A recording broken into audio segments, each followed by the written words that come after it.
Hawak ko ang isang pasadyang sutlang kurbata, kulay abo at may borda ng kanyang mga inisyal sa dulo. 5 taon.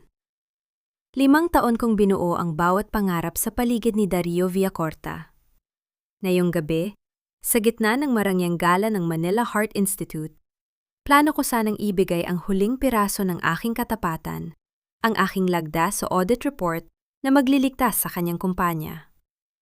Ngunit tila nanigas ang aking mga paa sa likod ng makapal na kortina ng backstage. Bianca, stop worrying. Tessa is just a convenient safety net. Ang boses ni Dario ay kasing talim ng isang balisong na bumaon sa aking pandinig. Gagamitin ko lang ang kredensyal niya bilang forensic accountant para malinis ang mga butas sa kumpanya. After the audit is filed, I'll discard her like a used scrap of paper. Ikaw lang ang mahal ko, Bianca.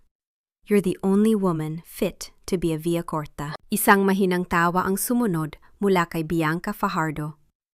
Poor Tessa, masyadong bilib sa konsepto ng sakripisyo. She actually thinks her hard work is the key to your heart, not your bank account. Sa sandaling iyon, ang hangin sa paligid ko ay tila naging yelo. Ang kurbatang hawak ko, ang simbolo ng aking pagmamahal, ay naging isang maruming basahan sa aking paningin. Ngunit hindi ako sumigaw, hindi ako humikbi. Sa halip, naramdaman ko ang isang kakaibang katahimikan sa aking dibdib. Isang kalkuladong lamig na unti-unting bumabalot sa aking pagkatao. Tessa, narito ka na pala. Hindi ko na malayang nabuksan na ang kurtina. Hinila ko ni Dario palabas, direkta sa gitna ng entablado, sa ilalim ng nakabubulag na mga spotlight. Libu-libong mga mata ng matatayog na tao sa Maynila ang nakatingin sa akin. Ladies and gentlemen, masiglang anunsyo ni Dario sa mikropono, habang ang kanyang kamay ay nakapulupot sa aking balikat na tila isang tanikala. Gusto ko lang ipakilala ang babaeng hindi tumigil sa paghabol sa akin, kahit alam niyang tapos na kami. Tessa Montero. I'm doing this publicly para matauhan ka na, Tessa. Please, stop obsessing over me. I'm with Bianca now. Be a professional and let me go. Isang mahinang bulong-bulungan ang bumalot sa bulwagan. Ang mga sulyap ng pangungutya at awa ay tumama sa akin na parang mga bala. Si Bianca ay nakatayo sa gilid, may isang mapanuyang ngiti sa kanyang mga labi, naghihintay sa aking pagluha. Naghihintay sa aking pagmamakaawa. Ngunit nagkamali sila. Sa loob ng aking isipan, ang mga numero at datos ng mga nakaw na yaman ni Dario ay mabilis na nag-flash na parang isang computer screen. Forensic accountant ako. Trabaho kong hanapin ang mga itinatagong dumi sa likod ng mga malilinis na papeles. At ngayong gabi, ang dumi ngayon ay ang lalaking nasa tabi ko. Dahan-dahan kong inalis ang kanyang kamay sa aking balikat.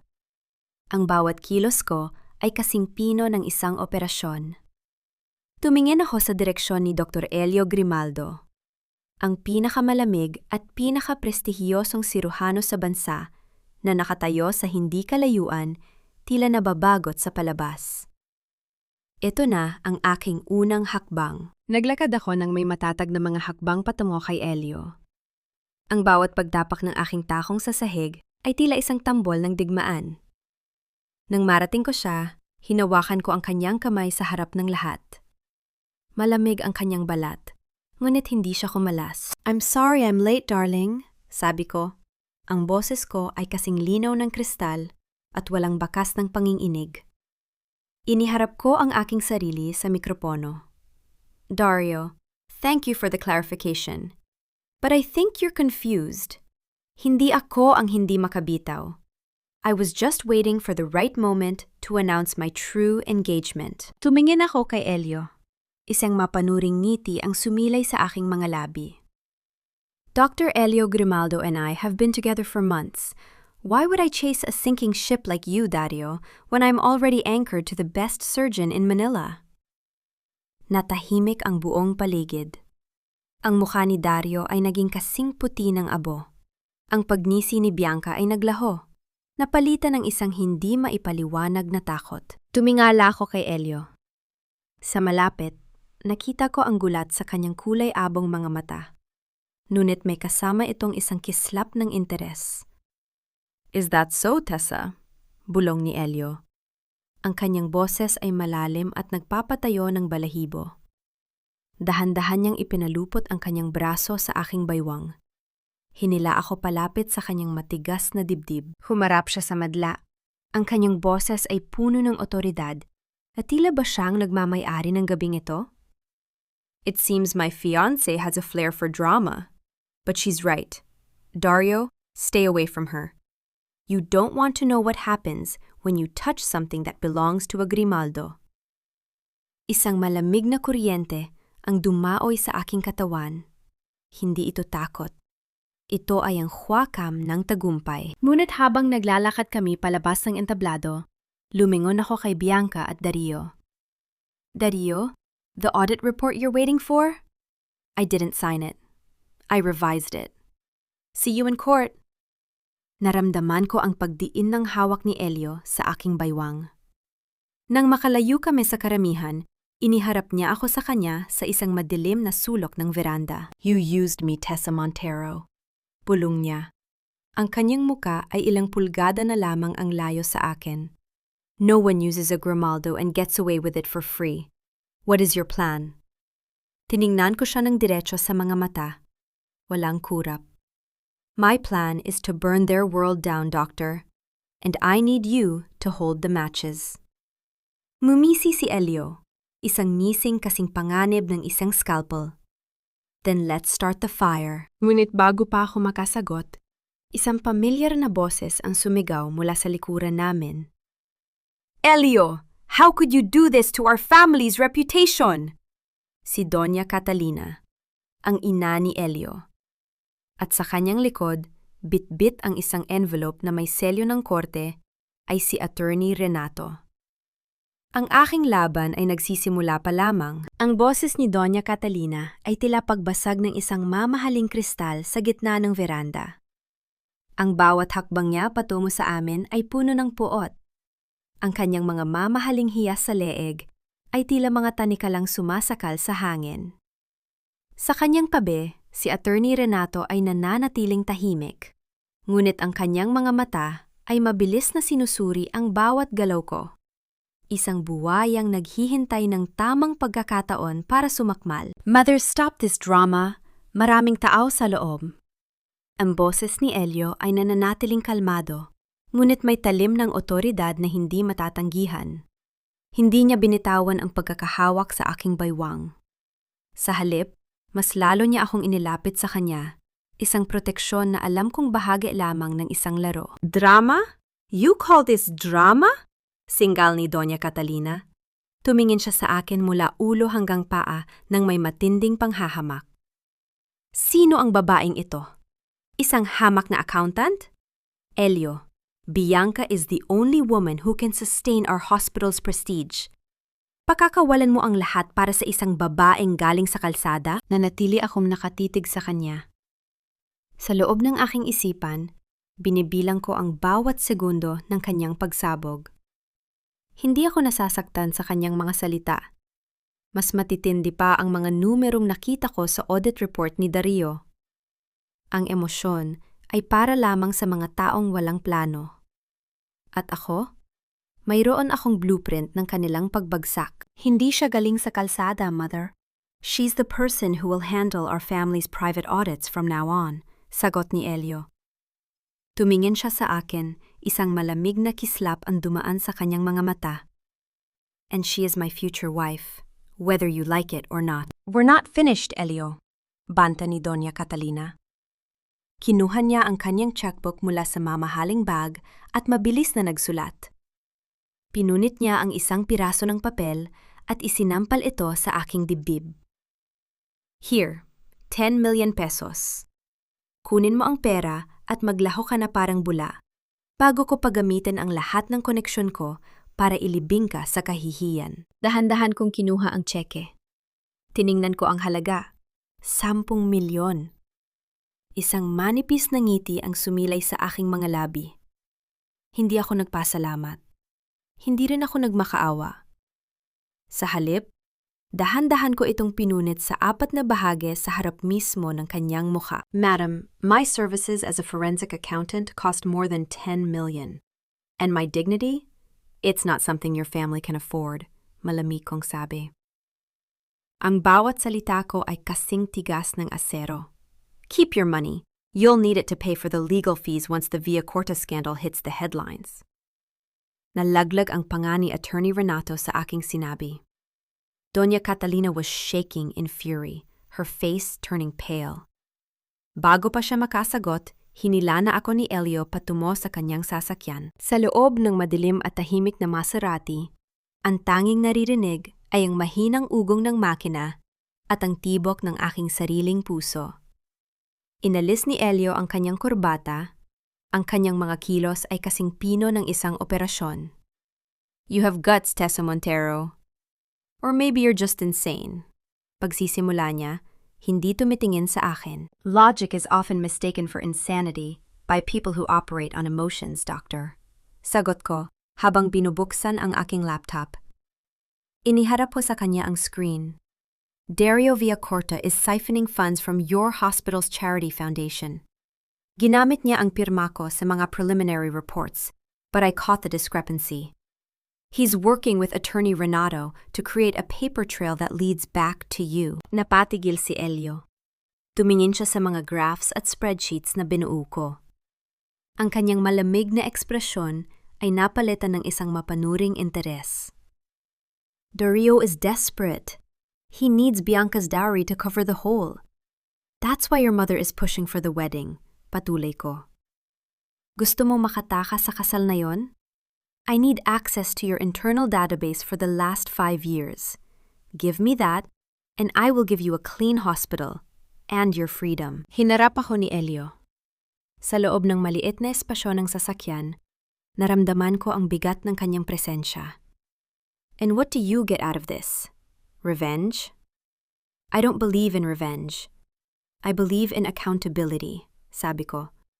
Ang boses ko ay walang bahid ng pag-aalinlangan. Dario took my 5 years of loyalty and turned it into a weapon against me. I'm just returning the favor with interest. Isang mahabang katahimikan ang namagitan sa amin. Tiningnan ni Elio ang aking mga kamay. Matatag, hindi nanginginig. Handang humawak ng scalpel o ng keyboard para sa isang huling hiwa. Fine, we have a deal, sabi ni Elio. You will stay at the Grimaldo estate starting tomorrow. Kailangan nating ipakita sa kanila na seryoso ang relasyong ito. Bianca will be there. She's my mother's protege. She's dangerous, Tessa. She's not just a socialite. She's a manipulator who knows where the bodies are buried. Good, sagot ko habang isinasara ang laptop. I like a challenging opponent. It makes the audit more interesting. Mumisi si Elio, isang nising puno ng panganib at paghanga. You're a shark in a dress, aren't you? And you're a predator in a white coat, Doctor. We're a perfect match. Ibinaba ako ni Elio sa tapat ng aking apartment. Ngunit bago ako makapasok, isang itim na SUV ang humarang sa aking daan. Bumaba ang bintana at bumungad ang mukha ni Bianca. Wala na ang kanyang matamis na ngiti. Ang kanyang mga mata ay nanglilisik sa dilim. Enjoy your little victory, Tessa, bulong ni Bianca. Ang kanyang boses ay puno ng lason. But remember this, Elio's heart is a fortress, and I am the only one with the key. By next week, you'll be begging for that 10 million pesos back. Tumingin ako sa kanya, hindi kumukurap. Isang malamig na tawa ang lumabas sa aking mga labi. Bianca, a key is useless when I'm planning to blow up the entire fortress. Sleep well. Pumasok ako sa loob ng aking gusali. Ngunit ang aking kamay ay mahigpit na nakakapit sa aking bag. Sa loob niyon ay ang isang maliit na USB drive. Ang aking huling alas. Isang file na naglalaman ng isang pangalan na hindi pa alam ni Elio. Isang pangalan na magbabago sa lahat. Ang Grimaldo Estate ay tila isang maranging libingan ng mga lihim. Ang matatayog na haligi nito at ang malamig na puting marble na sahig ay sumasalamin sa kapangyarihang binuo sa loob ng ilang dekada. Ngunit para sa akin, hindi ito isang tahanan. Ito ay isang battlefield na puno ng mga sensor at bitag. Bitbit ang aking isang maleta. Pumasok ako sa pintuan hindi bilang isang biktima, kundi bilang isang virus na handang sumira sa kanilang perpektong sistema. Ilapag mo ang mga gamit mo riyan, Tessa. Huwag mong asahan na may magbibitbit niyan para sa'yo.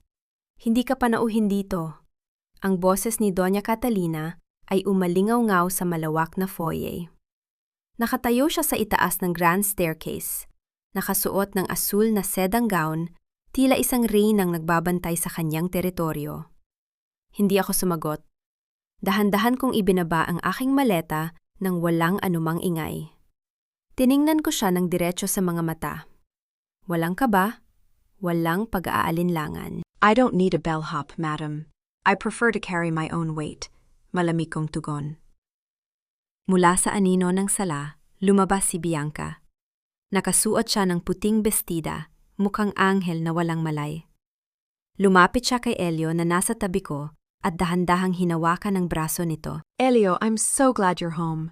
Tita Catalina was so stressed yesterday. Baka naman pwedeng pagsabihan mo ang fiancé mo na huwag nang dagdagan ng gulo, bulong ni Bianca. Ang kanyang boses ay puno ng pait na binalot ng asukal. Hindi siya tiningnan ni Elio. Inalis niya ang kanyang braso sa pagkakahawak nito sa isang mabilis ngunit kalkuladong paraan. Bianca, if you're worried about stress, you should focus on your own wedding preparations with Dario. Unless, of course, you're more interested in my household than your own. Namutla si Bianca. Ngunit bago pa siya makasagot, sumingit muli si Doña Catalina.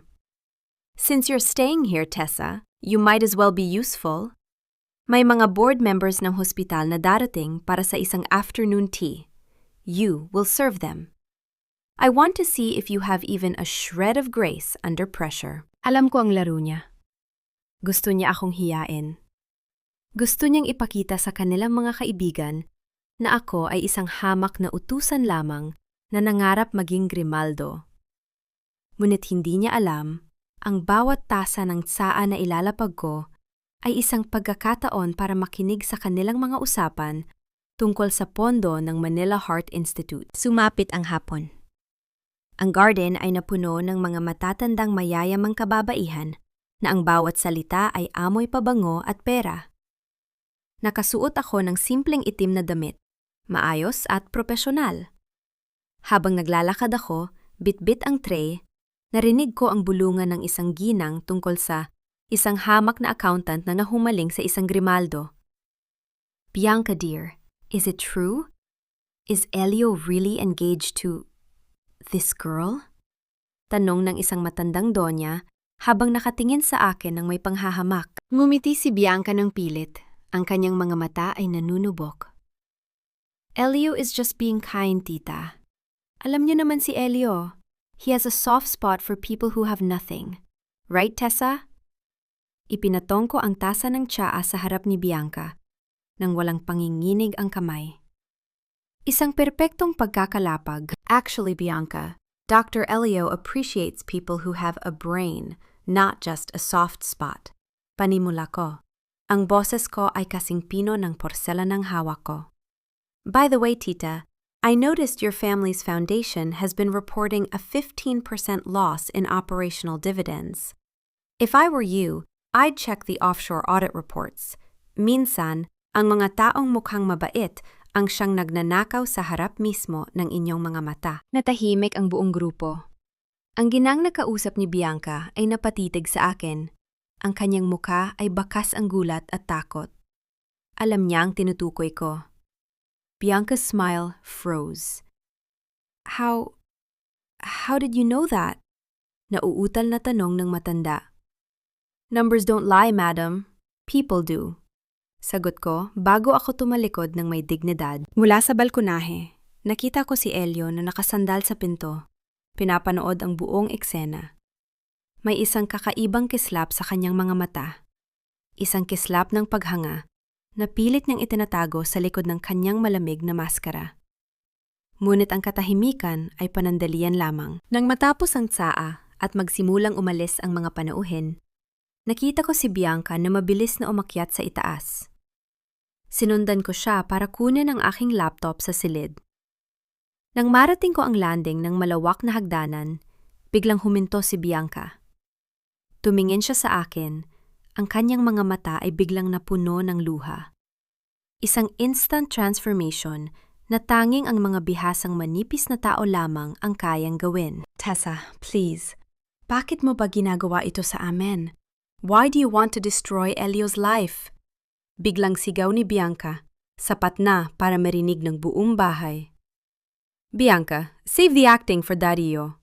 Wala akong audience dito. Sabi ko habang nilalampasan siya.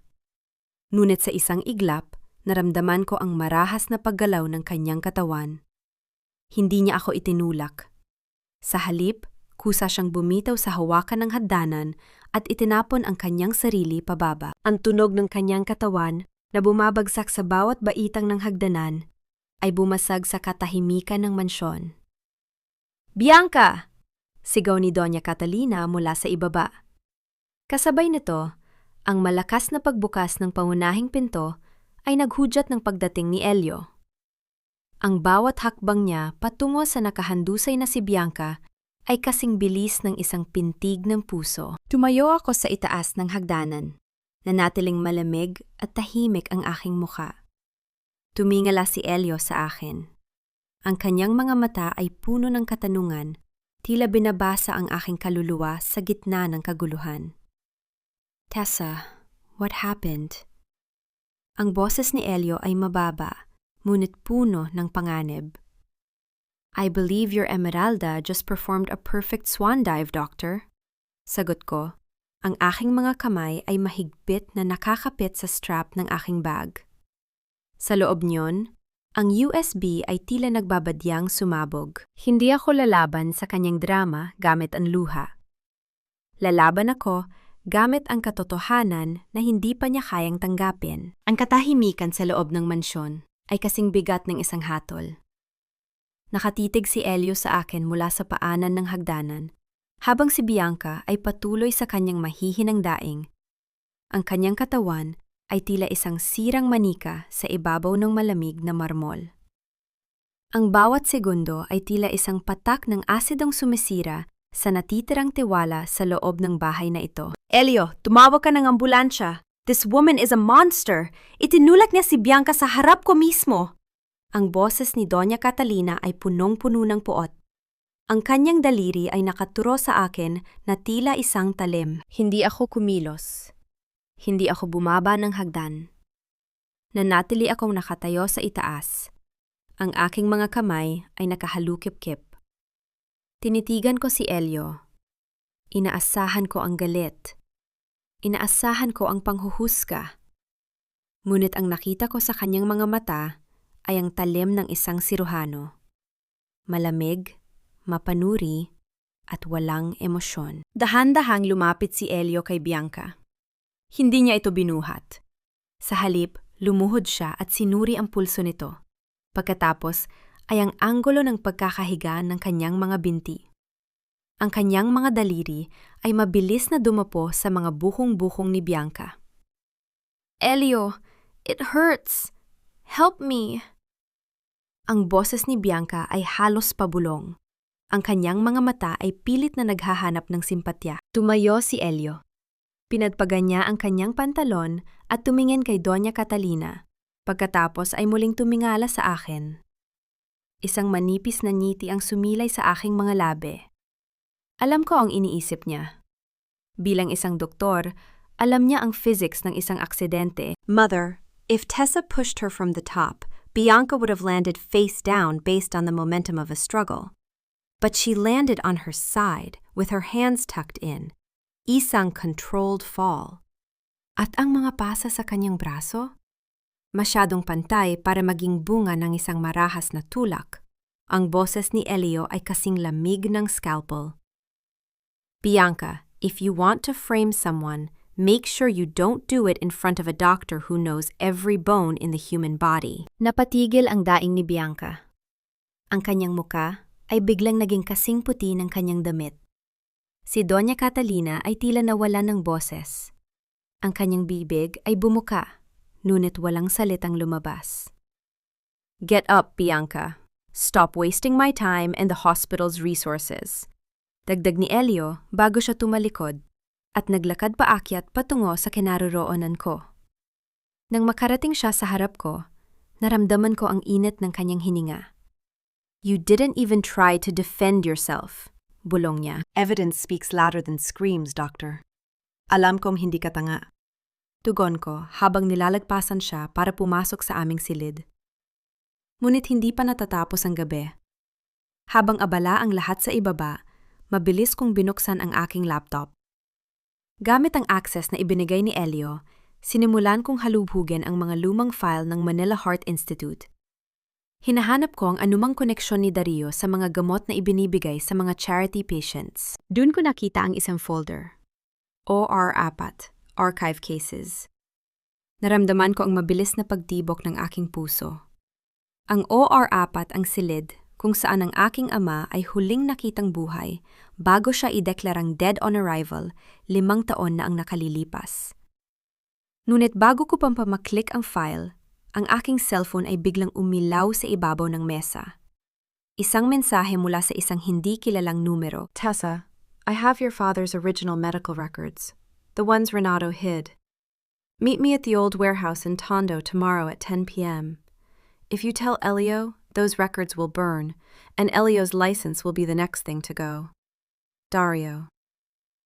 Napatitig ako sa screen. Ramdam ko ang galit na kumukulo sa aking dibdib.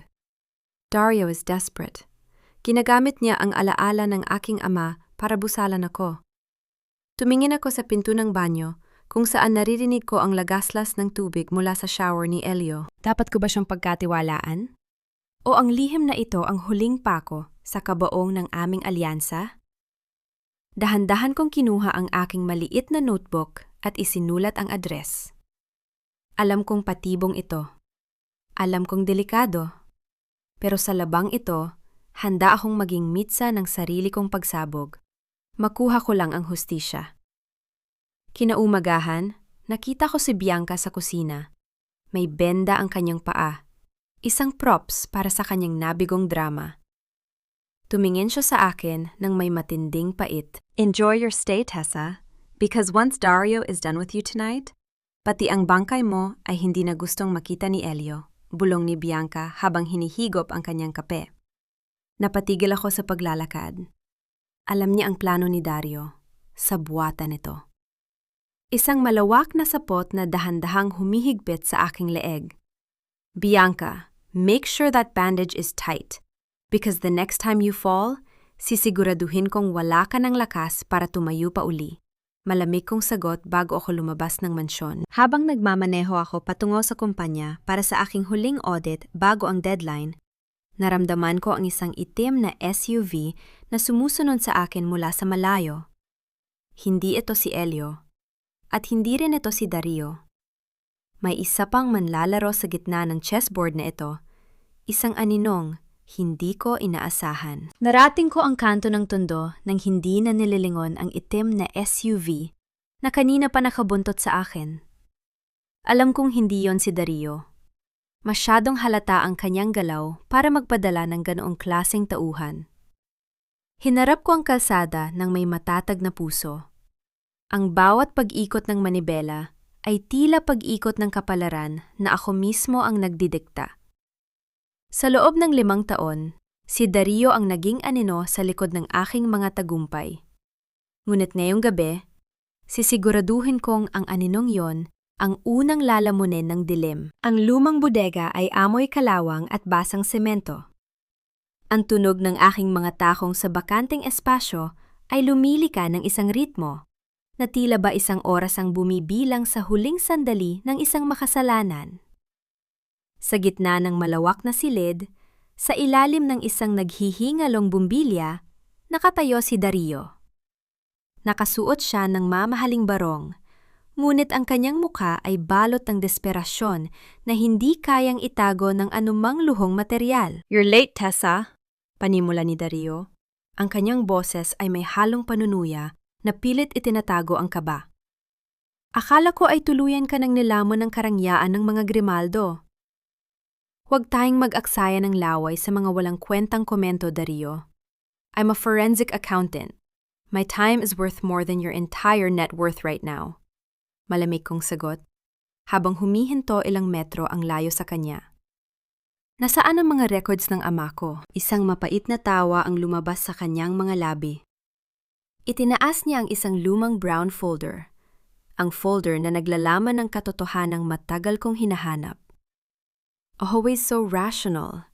No tears? No begging? Kaya ka siguro ipinagpalit ni Elio sa mga scalpel niya. Dahil mas malamig ka pa sa bangkay na binubuksan niya. I don't cry over spilled milk, and certainly not over a man who is practically a walking debt. Tugon ko, ang aking boses ay kasing tigas ng asero. I know your company's real status, Dario. I checked the offshore accounts before I came here. You didn't just siphon funds, you committed a felony that will send you to Belabid for life. Give me the folder, and maybe I'll consider not sending the authorities tonight. Dahan-dahang lumapit si Dario. Ang kanyang mga mata ay nanlilisik. You think you're in control? Once I burn this, wala ka ng ebidensya na pinatay ni Elio ang tatay mo sa OR-4.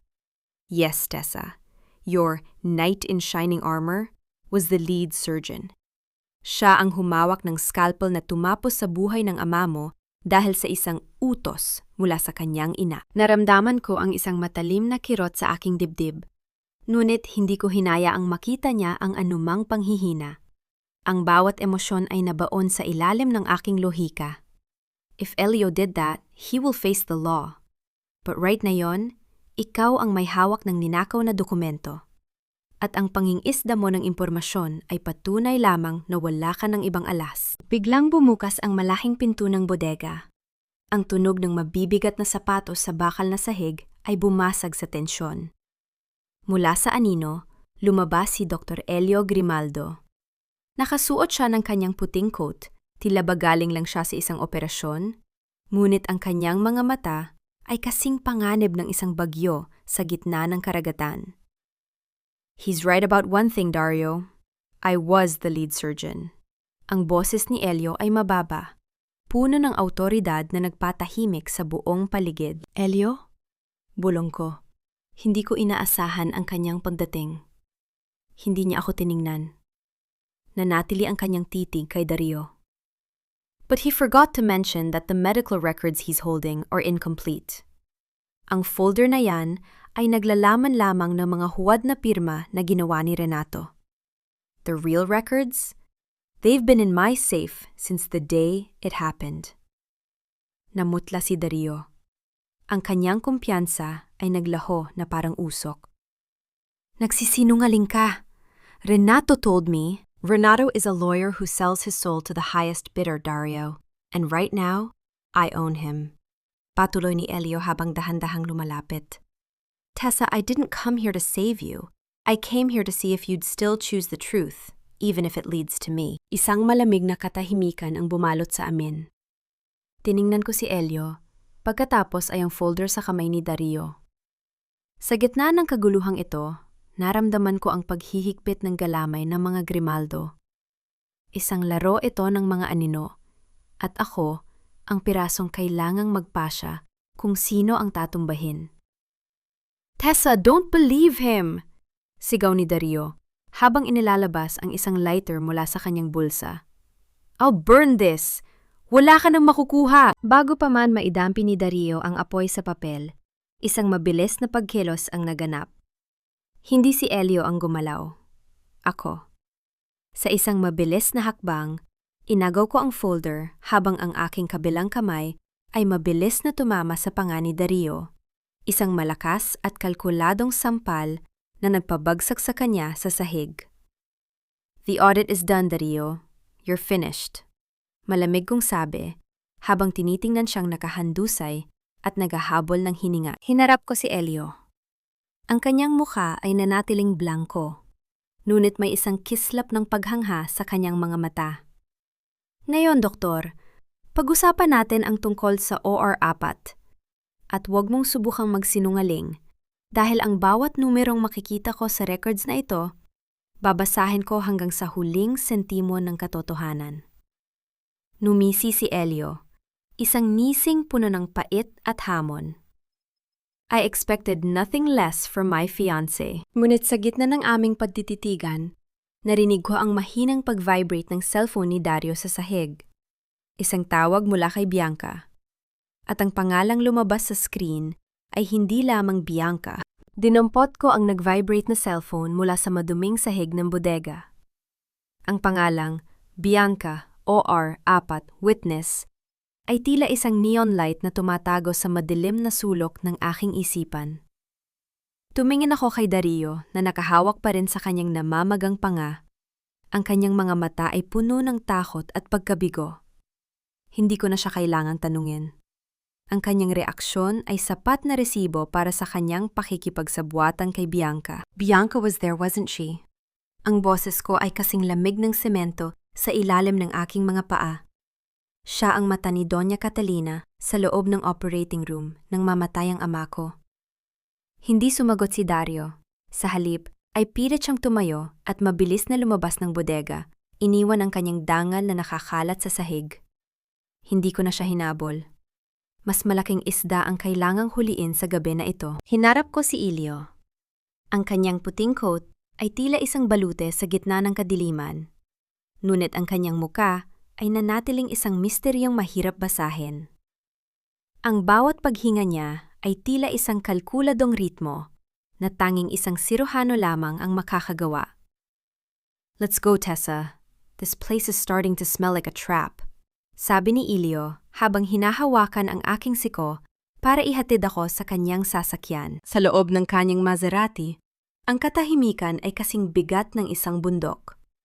Ang tanging naririnig ay ang mahinang ugong ng makina at ang tibok ng aking puso na pilit kong pinapakalma gamit ang lohika.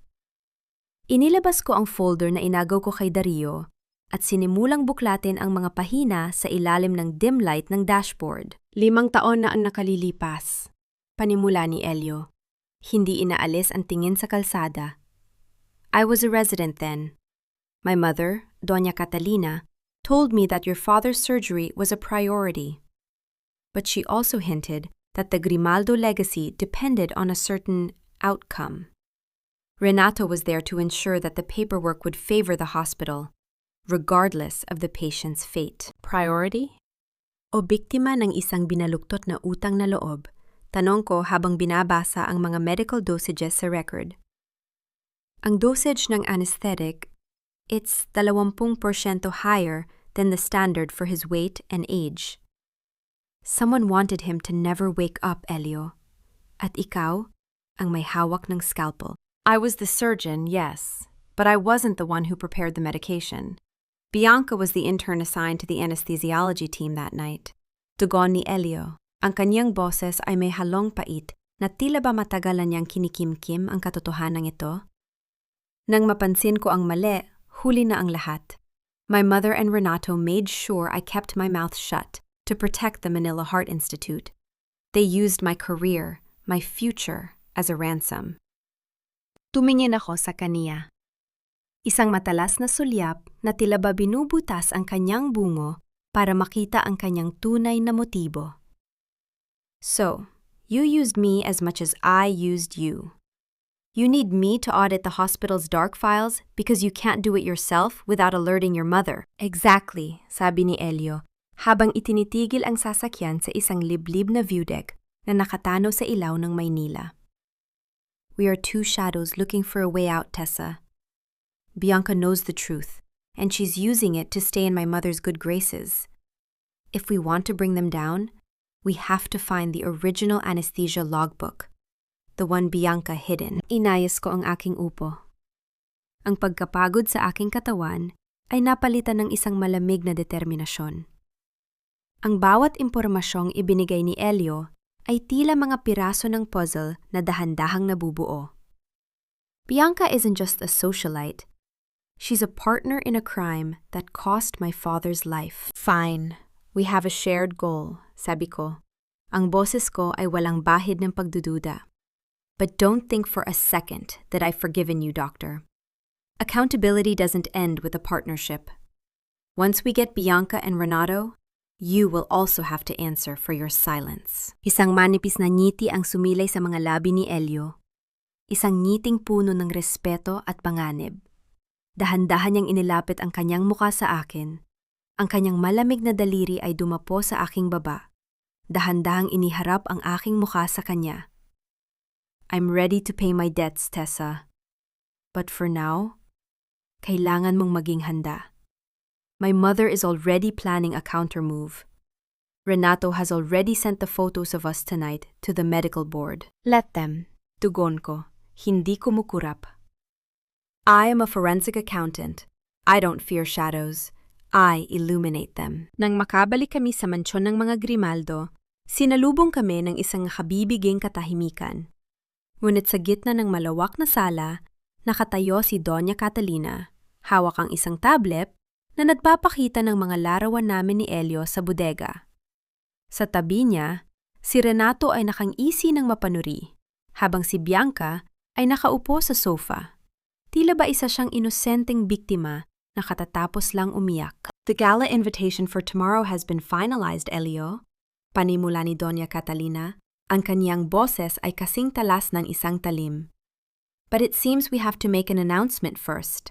Renato has the documents that will prove Tessa Montero is an industrial spy hired to destroy our hospital. Tumingin si Bianca sa akin, isang mapanuyang kislap ang dumaan sa kanyang mga mata. Tessa, why did you have to go that far? We could have settled this quietly. Naramdaman ko ang paghihigpit ng hawak ni Elio sa aking baywang. Hinarap ko si Doña Catalina nang may nakakatakot na kalmado. Inilabas ko ang aking cellphone at mabilis na nag-swipe sa isang file. Espionage? That's a heavy word, Doña Catalina, sabi ko. Ang aking boses ay umalingaw-ngaw sa buong sala. But before you file those charges, you might want to look at the offshore transactions I found linked to Attorney Renato's firm. Transactions that originated from your private accounts. I believe the board would find it very interesting. Ang ngisi ni Renato ay biglang naglaho. Ang kanyang muka ay naging kasing puti ng papel. What is this nonsense? Sigaw ni Doña Catalina. It's not nonsense, Mother. It's an audit. Ang boses ni Elio ay puno ng autoridad. And the audit has just begun. Cliffhanger. Isang malakas na tunog ng sirena ng pulis ang narinig mula sa labas ng mansyon. Ngunit hindi ito para kay Doña Catalina. Isang mobile unit ang huminto sa tapat at ang mga autoridad ay may dalang warrant para sa pag-aresto kay Tessa Montero. Ang malamig na bakal ng posa sa aking mga pulso ay tila isang malupit na paalala na sa larangang ito, hindi sapat ang pagiging matalino. Kailangan mo ring maging mabilis. Ang bawat pag-ikot ng kandado sa aking kamay ay lumikha ng isang tuyong tunog na umalingaw-ngaw sa tahimik na sala ng mga Grimaldo. Tumingin ako kay Doña Catalina. Ang kanyang mukha ay balot ng isang peking lungkot, habang si Bianca ay pilit na itinatago ang kanyang mapanuyang ngiti sa likod ng kanyang mga palad. I'm so sorry, Tessa. Hindi ko akalain na magagawa mong magnakaw ng mga classified patient files para ibenta sa mga kalaban ng Manila Heart Institute. Ang boses ni Bianca ay puno ng pait na binalot ng asukal. I found the hard drive in your bag, Tessa. Bakit mo ito ginawa? Naramdaman ko ang pag-init ng aking dugo. Ngunit pinanatili ko ang aking mukha na kasing tigas ng marmol. Gaslighting. Isang klasikal na galaw mula sa isang desperadong kalaban. Itinanim nilang ebidensya para busalan ako bago ko pa mailabas ang audit ng OR4. Officer, there must be a mistake. My fiancé is a professional forensic accountant. She was auditing the hospital under my authority. Ang boses ni Elio ay puno ng autoridad. Humakbang siya sa harap ko na tila isang pader na handang sumalo sa anumang bala. Dr. Grimaldo, we have a warrant signed by a judge. The evidence provided by Attorney Renato is substantial. Tugon ng opisyal habang dahan-dahan akong hinihila patungo sa pintuan. Elio, stop it! Pinapaikot ka lang ng babaeng yan! Sigaw ni Doña Catalina habang mabilis na lumalapit sa kanya. She used your feelings to gain access to our server. She's a criminal, Elio, just like her father who died because of his own negligence. Sa sandaling iyon, ang katahimikan ay tila naging isang makapal na pader sa pagitan namin. Tumingin ako kay Elio. Ang kanyang mga mata ay puno ng tensyon. Ang kanyang mga panga ay nakakuyom. Alam ko ang iniisip niya. Kung lalaban siya ngayon, madadamay ang kanyang lisensya at ang Manila Heart Institute. Isang bitag ito para sa aming dalawa. Don't, Elio, malamig kong sabi. Ang aking boses ay hindi nangihinig. Huwag mong dungisan ang mga kamay mo para sa isang laro na alam nating pareho kung sino ang mandaraya. Humarap ako kay Renato na nakasandal sa dulo ng sofa. Kampanteng pinapanood ang aking pagbagsak. Attorney Renato, you're a good lawyer. But you're a sloppy criminal. The hard drive Bianca found in my bag has a digital signature that doesn't match my laptop. By the time I get out of that precinct, I will make sure your bar license is the next thing that gets handcuffed. Isang mabilis na kislap ng takot ang dumaan sa mga mata ni Renato. Ngunit mabilis na itong pinalitan ng isang tawa. Good luck proving that from a cell, Miss Montero. Habang inilalabas ako ng mga pulis sa mansyon, sinalubong kami ng mga flash ng kamera. Ang media. Tinawagan sila ni Renato. Isang pampublikong pagbitay sa aking reputasyon. Nakita ko ang mga headlines sa aking isipan. Forensic accountant ng Manila Heart Institute, huli sa pagnanakaw ng records. Isang mabilis na desisyon ang ginawa ko. Bago pa ako tuluyang isakay sa mobile unit, lumapit ako kay Elio. Hindi para humingi ng tulong, kundi para ibigay ang huling alas. Dahan-dahan kong kinuha ang aking maliit na silver keychain mula sa aking bulsa. Isang bagay na hindi napansin ng mga pulis sa gitna ng kaguluhan. Hold this for me, Elio. It's my lucky charm. Bulong ko habang inilalagay ito sa kanyang palad. Check the serial number. The password is the date of the audit. Ang keychain na iyon ay hindi swerte. Ito ay isang micro SD card na naglalaman ng clone ng server ni Renato na nakuha ko kanina sa bodega. Nang isakay ako sa loob ng sasakyan, hindi ako umiyak. Sa halip, isinandal ko ang aking ulo sa malamig na bintana. Ang aking isipan ay nagsimula ng bumuo ng isang bagong blueprint. Ang bawat pag-ikot ng gulong patungo sa istasyon ng pulis ay isang hakbang patungo sa aking muling pagbangon. Ngunit may isang bagay na hindi tama. Napansin ko ang ruta ng sasakyan. Hindi kami papunta sa pinakamalapit na presinto. Dahan-dahan kaming pumasok sa isang liblib na underpass sa bandang labas ng lungsod. Officer, mali ang daan natin. Saan niyo ko dadalhin? Tanong ko. Ang aking boses ay nananatiling mahinahon, ngunit alerto. Ang pulis sa tabi ko ay hindi sumagot. Inilabas niya ang kanyang cellphone at may tinawagan. We have the asset. Ready for disposal. Naramdaman ko ang paghinto ng pintig ng aking puso sa isang saglit, bago ito pinalitan ng isang malamig na lohika. Hindi ito aresto. Ito ay isang kidnapping na binalot sa uniforme. Cliffhanger. Ang sasakyan ay huminto sa isang abandonadong construction site na pag-aari ng mga Fajardo. Bumukas ang pinto, at ang bumungad sa akin ay hindi isang selda, kundi si Bianca. Hawak ang isang galon ng gasolina at isang lighter.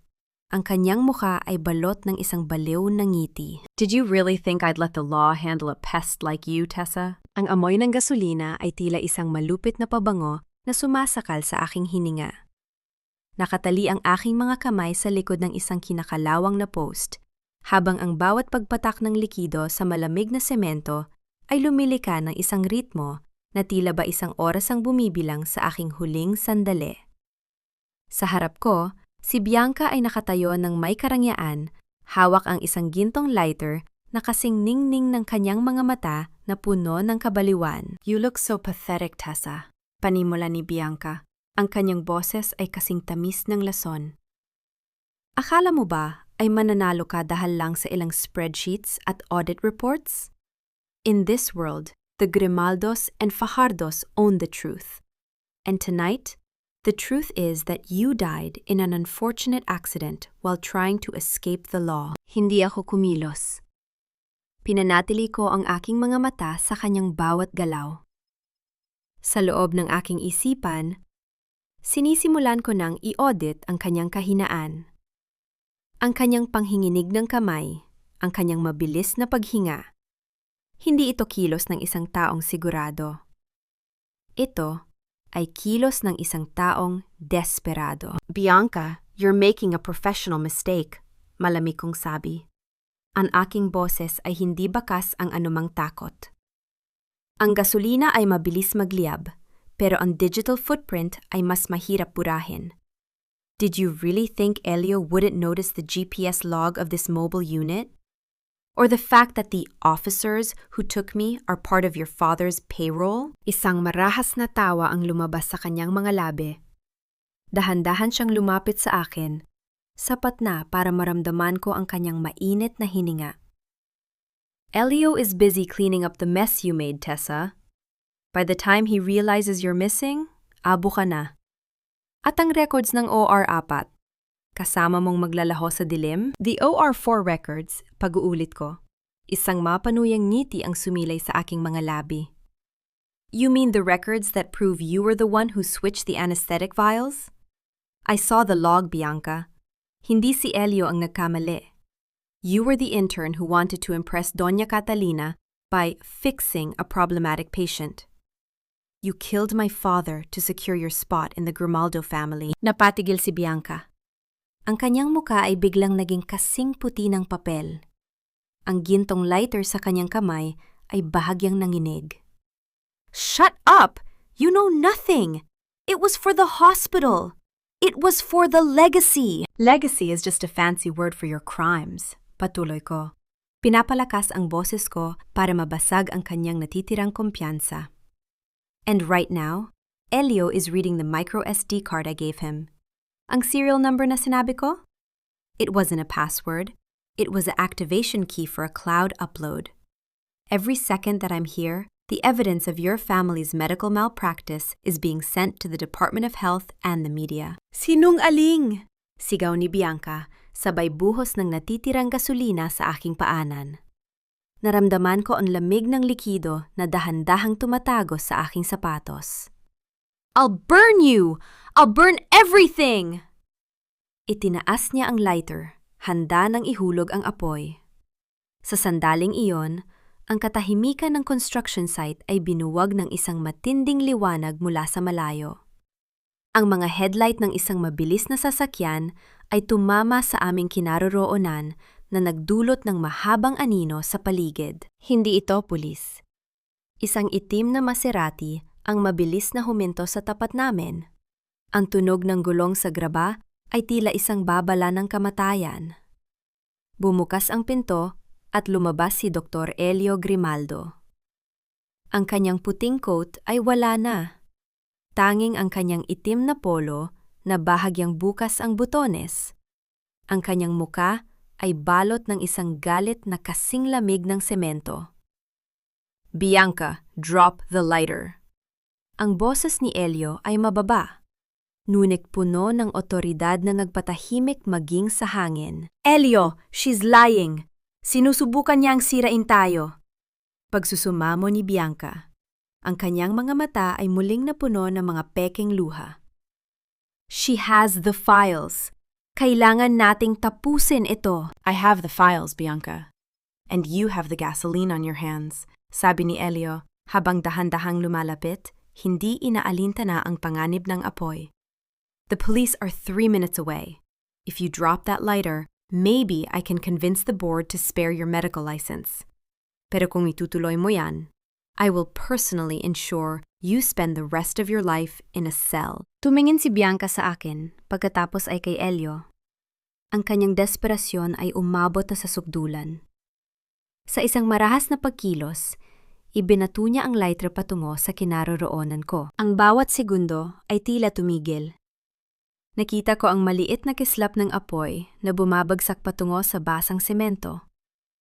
Ngunit bago pa ito lumiyab, isang mabilis na pagkilos mula kay Elio ang naganap.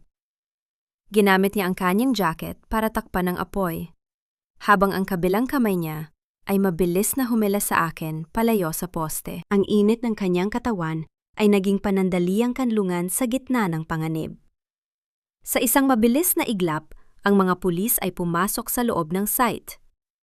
Ang tunog ng mga yabag ng sapatos at ang liwanag ng mga flashlight ay pumuno sa paligid. Si Bianca ay mabilis na dinakip. Ang kanyang mga hiyaw ng pagtanggi ay unti-unting humihina habang isinasakay siya sa sasakyan. Doon, sa gitna ng kaguluhan, hinarap ko si Elio. Ang kanyang mga kamay ay dahan-dahang nagtatanggal ng aking mga posas gamit ang isang susi na kinuha niya sa isa sa mga pulis. "You're safe now, Tessa," bulong niya. Ang kanyang mga mata ay may bakas ng matinding pag-aalala. Inayos ko ang aking damit. Pinilit na manatiling matatag, kahit nanginginig ang aking buong katawan. "Safe is a temporary state, Doctor. The audit isn't over yet. Doña Catalina and Renato are still out there." Tumingin si Elio sa akin ng may malalim na respeto. "Then let's finish the audit together. In front of the entire medical board." Cliffhanger. Habang paalis kami sa site, isang tawag ang natanggap ni Elio mula sa hospital. Ang boses sa kabilang linya ay puno ng takot. "Doc, may nangyayari sa hospital. Doña Catalina, she's purging all the records in OR4. Sinusunog na po nila ang buong archive wing." Mabilis ang takbo ng Maserati sa kahabaan ng Taft Avenue. Ang tunog ng makina ay tila isang nagngangalit na hayop na nagmamadali patungo sa huling hantungan. Hindi ko nararamdaman ang lamig ng aircon. Ang tanging naroon ay ang init ng gasolina na tila nananatili pa rin sa aking balat at ang apoy ng galit na matagal nang nakabaon sa aking dibdib. Tumingin ako sa labas ng bintana habang ang mga ilaw ng lungsod ay nagiging malabong guhit. 5 minutes, Tessa. Malapit na tayo." Ang boses ni Elio ay kasing talim ng kislap ng mga gusali sa labas. Ang kanyang mga kamay ay mahigpit na nakakapit sa manibela. Ang kanyang mga panga ay nakakuyom ng matindi. "Hayaan mong sunugin nila ang archives, Elio. Ang mga desperadong tao ay palaging gumagawa ng mga ingay na magtuturo sa kanilang kinaroroonan." Malamig kong sagot habang binubuksan ang aking laptop sa ibabaw ng aking kandungan. Forensic accounting is not just about papers. It's about the digital ghost that no fire can touch. Nang marating namin ang Manila Heart Institute, ang itim na usok ay dahan-dahan ng kumakalat mula sa kanang bahagi ng gusali, ang archive wing. Ang tunog ng mga sirena ng bumbero ay naririnig na mula sa malayo. Ngunit alam kong huli na sila para sa mga pisikal na ebidensya. Nagtakbo kami papasok. Nilalampasan ang mga nagkakagulong NARS at security guards. Sa loob ng archive wing, sa gitna ng init at amoy ng nasusunog na papel, nakatayo si Doña Catalina. Ang kanyang asul na gown ay may bahid na ng abo, ngunit ang kanyang mukha ay nananatiling balot ng isang malupit na determinasyon. Sa tabi niya, si Attorney Renato ay mabilis na nagtatapon ng mga folder sa isang nagniningas na drum. "Mother, stop this madness!" sigaw ni Elio. Ang kanyang boses ay umalingaw-ngaw sa buong silid, bumasag sa tunog ng naglalagablab na apoy. Tumigil si Doña Catalina at hinarap kami. Isang mapait na tawa ang lumabas sa kanyang mga labi. "Madness? I am protecting this hospital. I am protecting your name, Elio. Everything in OR4, it will be gone tonight. Walang ebidensya, walang kaso. We can go back to being the Grimaldos the world respects." Humakbang ako pasulong. Hindi inaalintana ang init na dumadampi sa aking mukha. Iniharap ko sa kanya ang screen ng aking laptop. "Respect is earned, madam. Crimes are just recorded. Did you really think that burning the physical logbooks would save you? I already bypassed Renato's private server 3 hours ago. Everything you're burning right ngayon, the anesthesia logs, the falsified surgical reports, the bribery records to Renato's firm, it's all in the cloud. And the medical board just received the login credentials. Napatigil si Renato. Ang folder na hawak niya ay nahulog sa semento. Dahan-dahang kinakain ng apoy. Ang kanyang muka ay naging kasing puti ng abo. Catalina, she's not bluffing. The encryption we used, it's been breached. What? Sigaw ni Doña Catalina. Ang kanyang mga mata ay nanglilisik sa akin. You little rat! You destroyed us for a man who's been dead for 5 years! Hindi ko kayo sinira, Doña Catalina. Sinira niyo ang inyong mga sarili nang piliin ninyong ituring na collateral damage ang buhay ng ama ko. Ang boses ko ay kasing lamig ng kamatayan. You treated patients like numbers in a ledger. Tonight, those numbers are coming back to audit your soul. Catalina, we have to go! The police are outside! Sigaw ni Renato.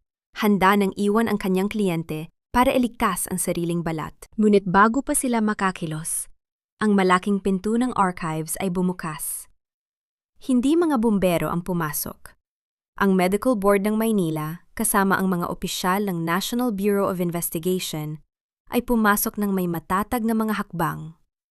Ang liwanag ng kanilang mga flashlight ay tumama sa nagminingas na drum at sa mga kamay ni Renato na puno pa rin ng abo. Doña Catalina Grimaldo, Attorney Renato Salcedo, you are under investigation for multiple counts of medical malpractice, corporate fraud, and the destruction of evidence.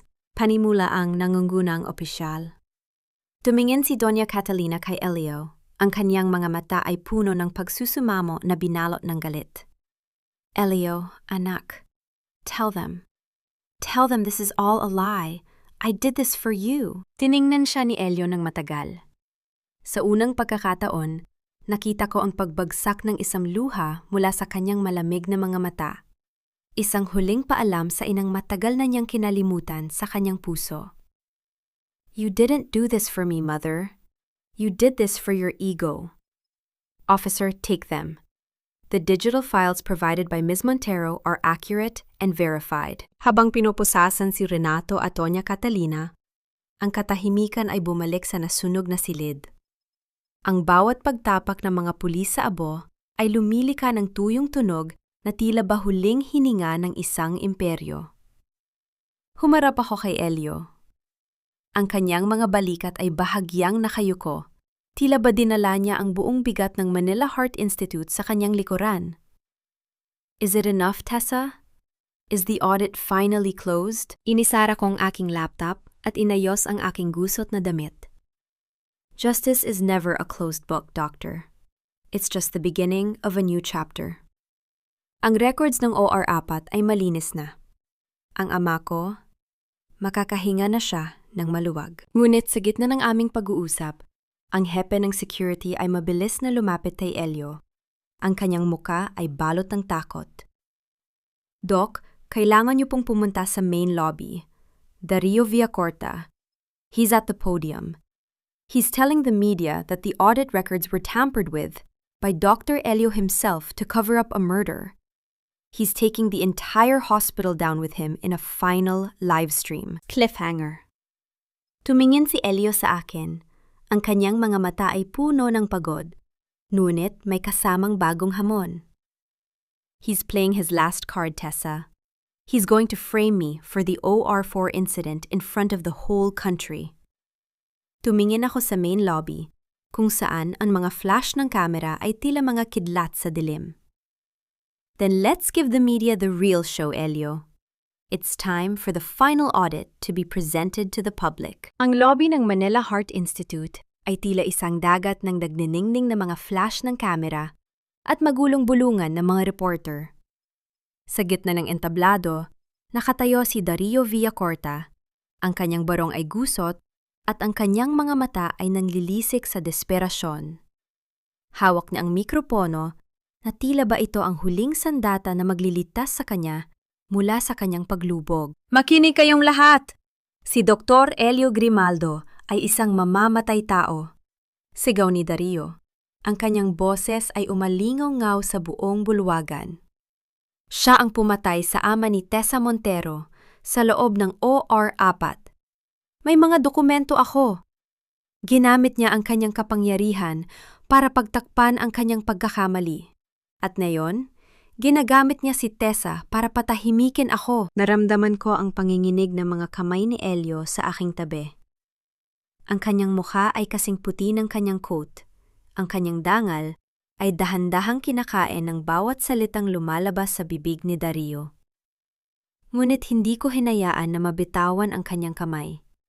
Huminga ako ng malalim, hinahayaan ang bawat numero at bawat katotohanang natuklasan ko na magsilbing aking balute. Hayaan mo ako, Elio. Bulong ko. Ang boses ko ay kasing lamig ng asero. Naglakad ako ng matatag patungo sa podium. Ang tunog ng aking mga takong sa marble na sahig ay tila isang hatol na nagpatahimik sa buong paligid. Nang marating ko ang harap ni Dario, hindi ako sumigaw. Hindi ko siya sinampal sa pisingi. Tinitigan ko lang siya ng diretso sa kanyang mga mata. Ang tingin na tila ba binabasa ang kanyang huling sentimo ng kasinungalingan. Dario, an audit is not just about finding who held the scalpel. It is about finding who poisoned the patient long before the surgery started. Panimula ko. Ang boses ko ay umalingaw-ngaw sa bawat camera na naka-livestream sa buong bansa. Inilabas ko ang aking tablet at ikinabit ito sa malaking screen ng lobby. Bumungad ang mga transaction records na kinuha ko mula sa cloud server ni Renato. Ang nakikita nyo ay ang paper trail ng Villacorta Pharmaceuticals. Dario, ikaw ang nagsupply ng expired na anesthetic vials sa charity wing ng Manila Heart Institute. You siphoned the foundation's funds and replaced high-quality medicine with cheap, lethal alternatives. Ang ama ko? He didn't die because of a surgical error. He died because the medicine you supplied was a poison. Natahimik ang buong lobby. Ang mga reporter ay tila nakalimutang huminga. Nakita ko ang pagbagsak ng balikat ni Dario. Ang kanyang hiya ay naging pampublikong tontonan. Ang kanyang boses na kanina ay punong-puno ng galit ay naging isang mahinang ungal na lamang. And here, patuloy ko, habang pinapakita ang huling piraso ng ebidensya, is the proof that you paid Attorney Renato and Bianca Fajardo to manipulate the OR4 logs to frame Dr. Grimaldo so you could extort the hospital and cover your debt. Hindi si Elio ang mamamatay tao, Dario. Ikaw. Sa sandaling iyon, ang mga opisyal ng NBI na kanina pa nakatayo sa anino ay lumapit. Ang tunog ng mga posas na dumaan sa mga pulso ni Dario ay tila isang matamis na musika para sa aking pandinig.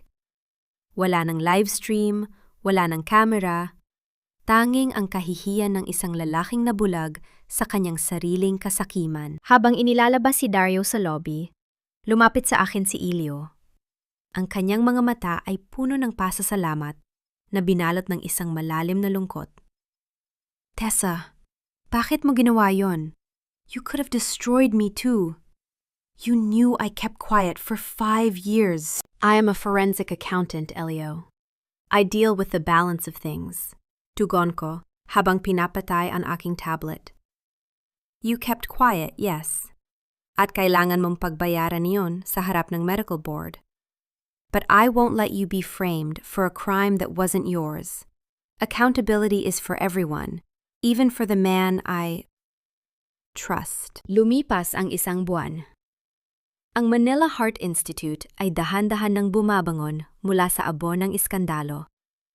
Si Doña Catalina at Renato ay nahaharap sa habambuhay na pagkakakulong. Si Bianca ay tinanggalan ng lisensya.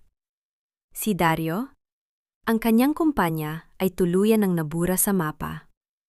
Nakatayo ako sa harap ng aking bagong opisina sa Makati, isang independent consultancy firm para sa mga biktima ng corporate at medical fraud.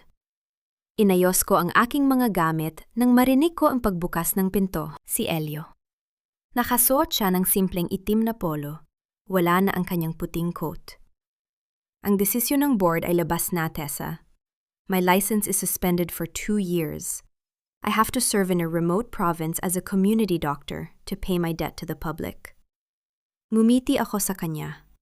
Isang ngiti na hindi nabalot ng pait. Then that's your huling audit, Elio. Isang landas ng pagsisisi. I'm leaving tomorrow, sabi niya. Dahan-dahang lumalapit sa akin. Hinawakan niya ang aking kamay.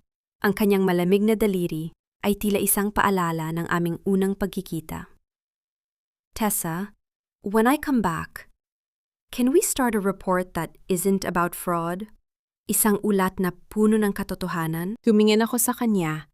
Pagkatapos ay sa labas ng bintana, kung saan ang sikat ng araw ay dahan-dahang tumatama sa mga gusali ng Maynila. May pag-asa sa hangin. Let's see, Doctor. After 2 years, maybe the numbers will finally add up. Hinalikan niya ang aking kamay, isang tahimik na pangako, bago siya tumalikod at lumabas ng aking buhay sa pansamantalang panahon. Inisara ko ang aking laptop at kinuha ang aking bag. Ang audit ng aking nakaraan ay tapos na. Wala ng utang, wala ng galit. Tanging ang malinis na pahina ng aking bagong simula ang natitira. Huminga ako ng malalim. Ramdam ang bawat tibok ng aking puso na ngayon ay malaya na. 1 taon ang mabilis na lumipas. Ang aking opisina ay naging tanyag sa pagtulong sa mga kababaihang tulad ko. Mga taong binalasubas ang dangal at yaman. Sa bawat kasong naisasara ko, nararamdaman ko ang unti-unting paghilom ng sugat na iniwan ni Dario. Nakatanggap ako ng isang liham mula sa probinsya ng Batanes. Isang larawan ng isang maliit na klinika sa tapat ng dagat. At sa likod niyon ay isang maikling sulat. The audit of my soul is progressing well. I am learning to heal hearts without a scalpel. Waiting for the day we can finalize our balance. Elio. Itinabi ko ang liham sa aking drawer. Tumingin ako sa salamin at nakita ang isang babaeng hindi natakot sa anino. Ang pag-ibig ay hindi palaliisan siya para maging martyr. Ito ay isang partnership na binuo sa respeto at katapatan. Huminga ako ng malalim at lumabas ng opisina. Ang bagong umaga ng Maynila ay naghihintay. At sa unang pagkakataon, ang bawat numerong nakikita ko ay hindi na tungkol sa paghihigante, kundi tungkol sa kapayapaan.